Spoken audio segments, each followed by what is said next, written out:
Sinuko natin si Rodrigo Roa Duterte sa dayuhan na para bang wala siyang sariling bayan. Since when did the Philippines become a province of The Hague? As far as we are concerned, we're no longer members of the ICC. And as non-members, can we possibly fall under the jurisdiction of the ICC?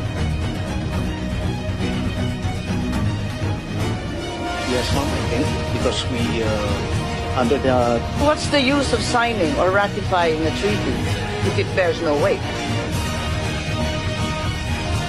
Nagsalita po ang ating mahal na Secretary John Vic na ang nagplano po rito, o yung pagkaintindi namin, itong apat na pinangalanan ang siyang nagplano.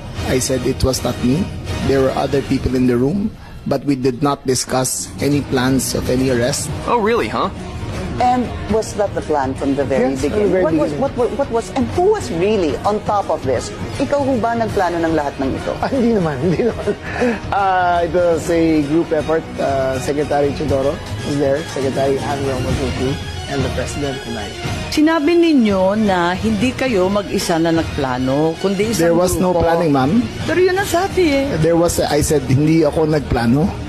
Marami May kaming- isang grupo na Ang- nagplano. We were all talking about a rumor, ma'am. And that was all. Rumor lang yon. Yes, ma'am. Group effort ang sabi mo eh. Pero para lamang sa kaprasong chismis, magtitipon-tipon pa yung mga sekretary ng kabinete. Nakakatuwa naman.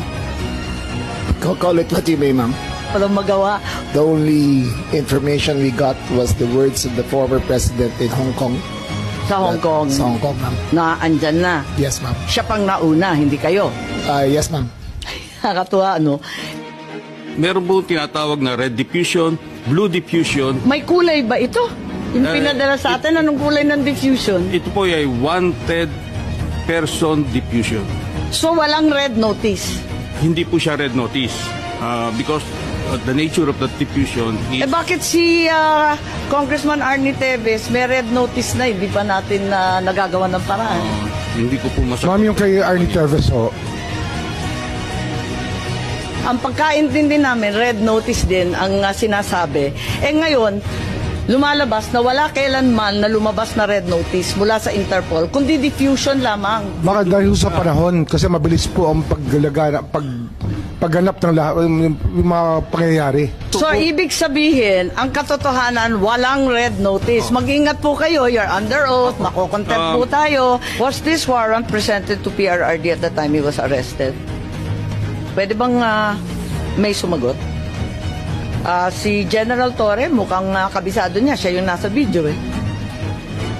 Soft copy was given to them on the tube. Ikaw naman Yes, ma'am. bumasa ng Miranda rights, hindi man lang yung prosecutor. Tinikoberan mo na yung papel ng DOJ, kaya sumagot ka ngayon. I-present po namin kay President Duterte na nasa Nabasa niya lahat, 250. 15 pages.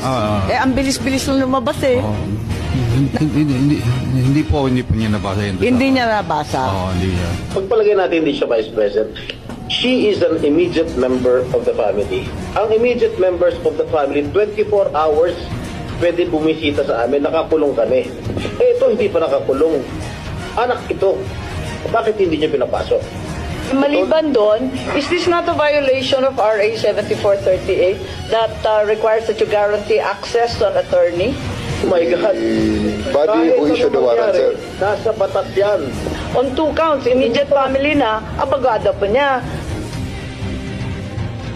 This is bigger than Duterte. This is about our dignity as Filipinos. Ang hustisyang ipinapataw ng dayuhan ay hindi hustisya. Ito ay pang-aalitin. Useless lahat ng hearing na ito kung hindi na po may babalik si Tatay Digong. Kung kaya